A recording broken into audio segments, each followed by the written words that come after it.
एक छोटे से गांव में एक बुजुर्ग किसान रहता था। उसके पास थोड़ी सी जमीन और कुछ जमा पूंजी थी। उसका एक बेटा था जिसका नाम इब्राहिम था। किसान अपनी पूरी जिंदगी मेहनत मजदूरी करता रहा और बेटे को यही सिखाता रहा कि ईमानदारी सबसे बड़ी दौलत है। आखिरी वक्त आया तो बाप ने बेटे को बुलाया। उसने अपनी पूंजी यानी 300 रुपये बेटे के हवाले की। साथ ही कहा, बेटा, मेरी एक आखिरी ख्वाहिश है कि ये रकम किसी समझदार और दाना शख्स के पास ले जाना, उससे नसीहत खरीदना और उस पर अमल करना। यही तुम्हारे लिए सबसे बड़ा खजाना होगा। बाप के इंतकाल के बाद इब्राहिम ने कुछ दिन सोग में गुजारे। फिर उसे बाप की वसीयत याद आई। वो गांव के एक अक्लमंद शख्स के पास गया जो लोगों को मशवरे देता था। इब्राहिम ने कहा, मेरे पास 100 रुपए हैं, मुझे कोई नसीहत दे दो। उस अक्लमंद आदमी ने कहा, बेटा, सर्दियों में अगर आसमान पर बादल हों तो कभी सफर मत करना। इब्राहिम को ये बात मामूली सी लगी, मगर उसने रकम दे दी। इब्राहिम ने सोचा कि मेरे पास अभी 200 रुपए और हैं। उसने कहा, मुझे एक और नसीहत चाहिए। अक्लमंद आदमी ने जवाब दिया, अगर कभी तुम्हें कहीं एक कुत्ता, एक कबूतर और एक बिल्ली बेचने को मिले तो फौरन खरीद लेना और उनका अच्छी तरह ख्याल रखना। इब्राहिम ने बाकी के 100 रुपए भी उसी अक्लमंद आदमी को दे दिए और तीसरी नसीहत मांगी। इस बार दाना शख्स ने कहा, अपनी ली हुई नसीहतें कभी किसी को ना बताना और किसी अजनबी औरत को अपने घर में दाखिल ना होने देना। ये कहकर वो खामोश हो गया। इब्राहिम तीनों बातें सुनकर घर वापस आया और सोचा कि बाप की वसीयत पर अमल करना मेरा फर्ज है। कुछ दिनों बाद इब्राहिम अपने दोस्तों के साथ सफर पर निकलने लगा। सर्दियों का मौसम था और आसमान पर हल्के बादल नजर आ रहे थे। इब्राहिम को फौरन पहली नसीहत याद आई। उसने दोस्तों से कहा, आज नहीं चलते, कल रवाना होते हैं। मगर दोस्तों ने उसकी बात हंसी में उड़ा दी और फौरन निकल पड़े। इब्राहिम ने जिद ना की और घर ही रुक गया। अगली सुबह खबर मिली कि पहाड़ों की तरफ जाने वाले रास्ते पर शदीद बर्फानी तूफान आया और उसके तीनों दोस्त बर्फ में दबकर हलाक हो गए। इब्राहिम को अपने बाप की वसीयत और पहली नसीहत की कीमत समझ आ गई। अगर वो भी गया होता तो आज शायद जिंदा ना रहता। कुछ दिन बाद एक आदमी बाजार में 3 जानवर बेच रहा था, एक कुत्ता, एक कबूतर और एक बिल्ली। लोग मजाक उड़ा रहे थे कि ये जानवर कोई क्यों खरीदेगा, वो भी महंगे दामों। मगर इब्राहिम को फौरन दूसरी नसीहत याद आई। उसने अपनी जमा पूंजी से ये तीनों जानवर खरीद लिए और उनका बहुत ख्याल रखने लगा। इब्राहिम की जिंदगी आहिस्ता आहिस्ता बदल रही थी। अब वो समझ चुका था कि मामूली सी लगने वाली नसीहत जिंदगी बचा सकती है। मगर उसे ये भी अंदाजा ना था कि आने वाले दिनों में यही जानवर उसकी सबसे बड़ी जरूरत बनेंगे। वो उन जानवरों को खिलाता, पिलाता और हर वक्त अपने करीब रखता। गांव के लोग इब्राहिम पर हंसते थे। वो कहते, ये कितना नासमझ है, अपनी दौलत जानवरों पर ज़ाय कर दी। मगर इब्राहिम दिल ही दिल में जानता था कि कोई खास वजह है जिसके लिए उसने ये जानवर लिए हैं। उसने लोगों की बातों पर तवज्जो ना दी। इब्राहिम वक्त के साथ अपने काम काज में लग गया।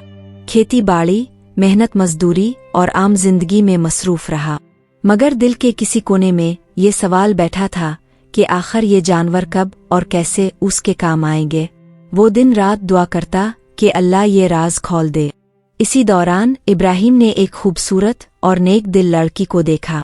वो एक बाइज्जत घराने की बेटी थी और अपने वालिदैन के साथ रहती थी। इब्राहिम ने चाहा कि उससे निकाह करे, मगर ये कोई आसान बात ना थी। लड़की के वालिद बहुत सख्त और जिद्दी मिजाज के थे। वो चाहते थे कि बेटी की शादी किसी बड़े और मालदार घराने में हो। इब्राहिम ने हिम्मत की और एक बुजुर्ग के जरिए लड़की का रिश्ता मांगा। वालिद ने शर्त रखी कि जो भी उसकी बेटी को ब्याह कर ले जाए उसे बड़ी मिकदार में जहेज देना होगा, घर भी बनाना होगा और कई मुलाजमीन भी देने होंगे। इब्राहिम के पास ऐसी कोई चीज ना थी। वो परेशान हो गया, लेकिन दिल में इरादा कर लिया कि वो लड़की को जरूर हासिल करेगा, चाहे कितनी ही मुश्किलात क्यों ना आए। इब्राहिम के पास ना तो दौलत थी और ना ही बड़ा घर, मगर उसके दिल में हौसला था और नीयत साफ थी। उसने दिन रात मेहनत शुरू कर दी ताकि लड़की के वालिद की शर्त पूरी कर सके, मगर गुर्बत इतनी थी कि वो दिन भर मजदूरी करता और शाम को थका हारा खाली जेब घर आ जाता। उसकी माँ अक्सर कहती, बेटा नसीहत पर कायम रहना, अल्लाह कोई रास्ता निकाल देगा। इब्राहिम अपने जानवरों को देखता और सोचता, शायद ये मेरे किसी काम आएंगे। इब्राहिम ने दिन रात मेहनत की और किसी ना किसी तरीके से पैसे जमा कर ही लिए और आखिरकार उसकी शादी उस लड़की से हो गई। दिन गुजरते गए और फिर एक दिन गांव में एक पुरानी चालाक औरत आई।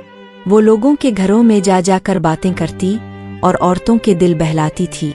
उस औरत ने इब्राहिम की मोहब्बत की खबर पा ली। उसने लड़की के वालिद के बेटे यानी लड़की के भाई से दोस्ती की और अंदर की बातें जानने लगी। वो आहिस्ता आहिस्ता लड़की के करीब भी हो गई और इससे कहने लगी, तुमने शौहर को अगर हासिल करना है तो उससे सब राज उगलवा लो। लड़की मासूम थी, उसने सोचा कि शौहर से राज रखने की क्या जरूरत है। जब इब्राहिम उसके पास आता तो वो पूछती, तुम मुझे अपने बारे में सब बताते क्यों नहीं? क्या कमाते हो, कितना कमाते हो, क्या इरादे और मंसूबे हैं? इब्राहिम सिर्फ इतना कहता, वक्त आने पर सब कुछ होगा। मगर चालाक औरत रोज आती, उसे भड़काती और कहती, उसे मजबूर करो कि सब कुछ बताए, वरना वो कभी कुछ नहीं कर पाएगा। इब्राहिम को तीसरी नसीहत याद थी कि किसी अजनबी औरत को घर में दाखिल ना होने देना और राज जाहिर ना करना, मगर वो अपनी बीवी के इसरार पर खामोश हो गया। एक दिन बीवी ने जिद की और कहा, तुम मुझ पर भरोसा क्यों नहीं करते?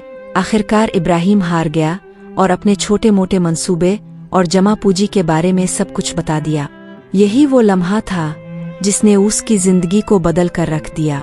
चालाक औरत ने मौका पाकर ये सब राज सुन लिया। उसने लड़की को समझाया कि वो अपने शौहर से कुछ पैसे और जमीन अपने हाथ में ले ले ताकि जरूरत पड़ने पर खुद इस्तेमाल कर सके। लड़की ने सादगी में ऐसा ही किया। इब्राहिम को अंदाजा ना था कि वो औरत उन दोनों के बीच जहर घोल रही है। कुछ ही दिन बाद गांव में एक अजनबी ताजिर आया। उसकी नज़र इब्राहिम की बीवी पर पड़ी। वो मालदार था और उसने उसी बूढ़ी औरत के जरिए इब्राहिम की बीवी तक रसाई हासिल की। औरत ने लड़की को बहकाया और कहा कि ये आदमी तुम्हें सोने के जेवरात देगा, तुम्हारी जिंदगी संवार देगा। इब्राहिम के पास तुम्हारे लिए कुछ नहीं है। लड़की का दिल डगमगाने लगा। इब्राहिम मजदूरी के लिए गांव से बाहर गया हुआ था। जब वो वापस आया तो घर वीरान पाया। उसकी बीवी भी ना थी और कुछ सामान भी गायब था। महल्ले वालों ने बताया कि एक अजनबी ताजिर उसकी बीवी को ले गया है और बीवी खुद भी उसके साथ जाने पर राजी थी। ये सुनकर इब्राहिम के पैरों तले से जमीन निकल गई। इब्राहिम ने दिल पर पत्थर रखा और अपनी बिल्ली, कुत्ते और कबूतर के साथ तलाश शुरू की। वो दिन भर बियाबानों और शहरों में फिरता रहा। एक जगह कबूतर ने आगे जाकर रास्ता दिखाया, दूसरी जगह कुत्ते ने उसे खतरे से बचाया। बिल्ली भी उसके साथ थी और रातों को उसके पास बैठकर उसे सहारा देती। आहिस्ता आहिस्ता इब्राहिम अपनी मंजिल के करीब पहुंच रहा था।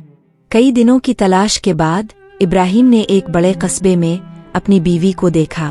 वो एक आलीशान मकान में कैद सी बैठी थी। ताजिर उसे अपनी मलकियत समझ रहा था, मगर बीवी अंदर ही अंदर पछता रही थी। जब उसने खिड़की से झांका और इब्राहिम को देखा तो आंखों से आंसू बह निकले और उसे अपनी गलती का एहसास हो गया। इब्राहिम ने समझदारी से काम लिया। वो सीधा घर में ना घुसा बल्कि बिल्ली को अंदर भेज दिया। बिल्ली छुपते छुपाते बीवी तक पहुंची और इसके कपड़ों में एक छोटा सा खत डाल दिया। खत में इब्राहिम ने लिखा था, मैं करीब ही हूँ, हिम्मत रखो, हम जल्द आजाद हो जाएंगे। ये पढ़कर बीवी को तसल्ली हुई। वो सब अंधेरे में निकल कर भागे। कबूतर आगे उड़ता रहा और रास्ता दिखाता रहा। कुत्ता पहरेदारों से उलझता रहा और बिल्ली बीवी के साथ रही। बिलाखिर वो गांव वापस आ गए। इब्राहिम ने ताजिर को कानून के हवाले कर दिया और बूढ़ी औरत को गांव से निकाल दिया। उसने बीवी से कहा, मैंने 3 नसीहतों की कीमत अदा की थी, लेकिन एक भूल ने मुझे ये दिन दिखाया। कहानी का अंजाम ये हुआ कि इब्राहिम और उसकी बीवी ने बाकी जिंदगी खामोशी और वफादारी के साथ गुजारी और इब्राहिम के पास उसकी सबसे बड़ी दौलत, सब्र और अक्ल बाकी रही। यूं इब्राहिम ने अपनी बीवी को वापस पाया और अपनी जिंदगी की सबसे बड़ी हकीकत को समझ लिया कि एतमाद और सब्र सबसे बड़ी दौलत है।